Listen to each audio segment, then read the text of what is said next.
Hello everyone and welcome to masterclasskamloops.com. Today we are talking with violist Madeleine Haynes, and she's from the BC Okanagan. And if you caught Christmas with the KSO this year, she was their featured soloist performing Vaughan Williams' Suite for Viola and Orchestra.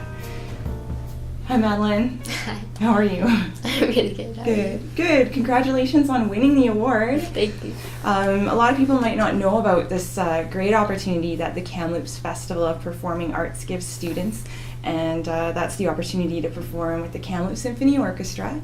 So how does it work? You play a few solo pieces, right? Mm-hmm. In the Kamloops Festival, and then the adjudicator chooses, and then you perform at the awards ceremony, I think. So there's a few that they choose, so they might pick someone from strings, yourself, and then someone from woodwinds, and someone from piano, but you also have to include something that you would play with the orchestra, right? Yeah. So you had the Vaughan Williams Suite. And I heard that you didn't even know you were entered into the competition for the award. So did you just think that you were going to play at an event?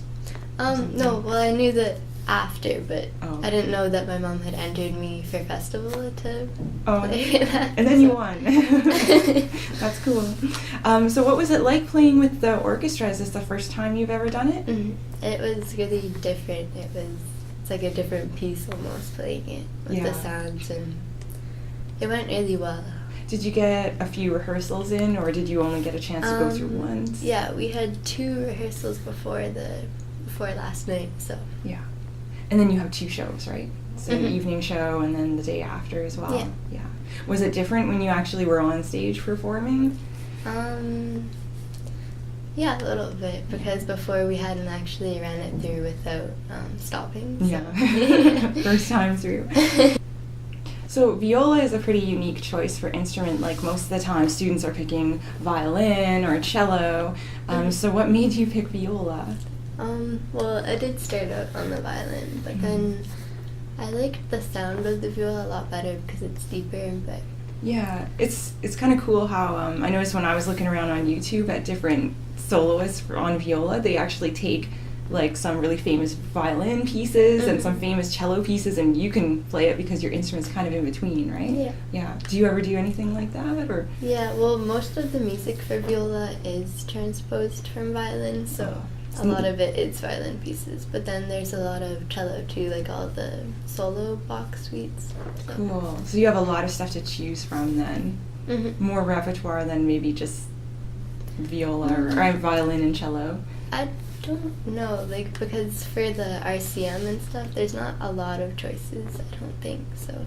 Are you allowed to borrow for your RCM exams, or do you have to stick to the straight viola repertoire?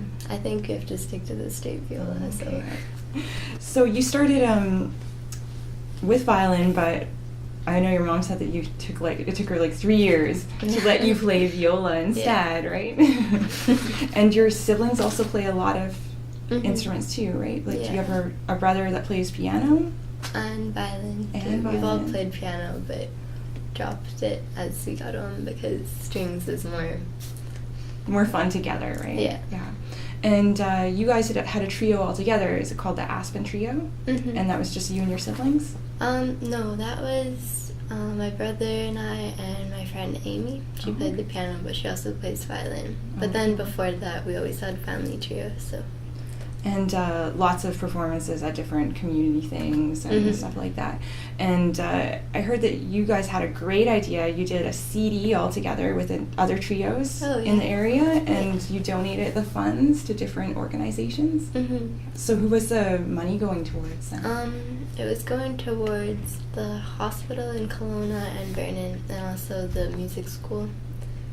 And I think like a orphanage in Sudan too, right? Oh, right. Your mom had mentioned. That's really cool. I've actually have not heard of students doing that before. It's a really generous idea instead of just selling it for your own profit. So during the summer, do you go to other music camps or music schools? We've been doing the VSSM one in the Kootenays a lot. Is it the Valhalla School? Yeah. Oh, okay. It's been a lot of fun since we've been going there since we were really little, so. So what kind of stuff do you guys do every day when you go to music camp? Well, I usually just do the technique part. It's like, I think it goes from 9 to 12 or something. You just do all sorts of different techniques, so it's kind of fun. Oh, that's good. So you get Tired, though. getting all the really difficult skills down pat. Oh, cool. Okay, so I'm sure everyone wants to know, how much do you practice? Because you've done so well. Like, do you put in a lot of time? Do you have a schedule that you stick to, or do you just try to fit it in? I think that's probably my one weakness. Really? I have a really hard time practicing, but I try and do as much as I can. Some days I'll do an hour and sometimes only 15 minutes. Is it like every day though? Or? Every day.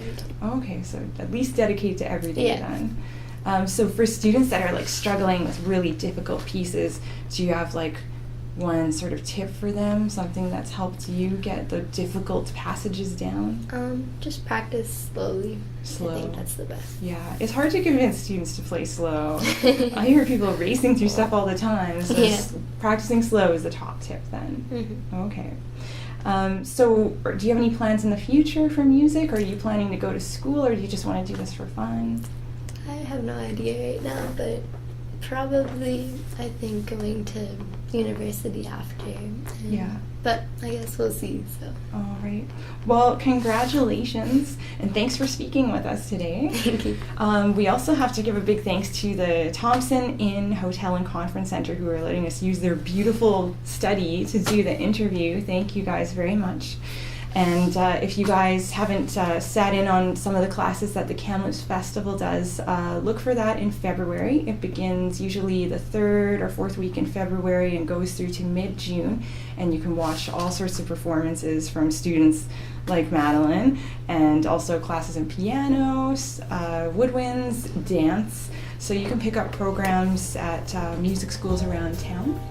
And be sure to check out some of those classes, because there's a lot of talent there and you want to check it out. So thanks for watching, and be sure to check our next special guest interview at masterclasskamloops.com.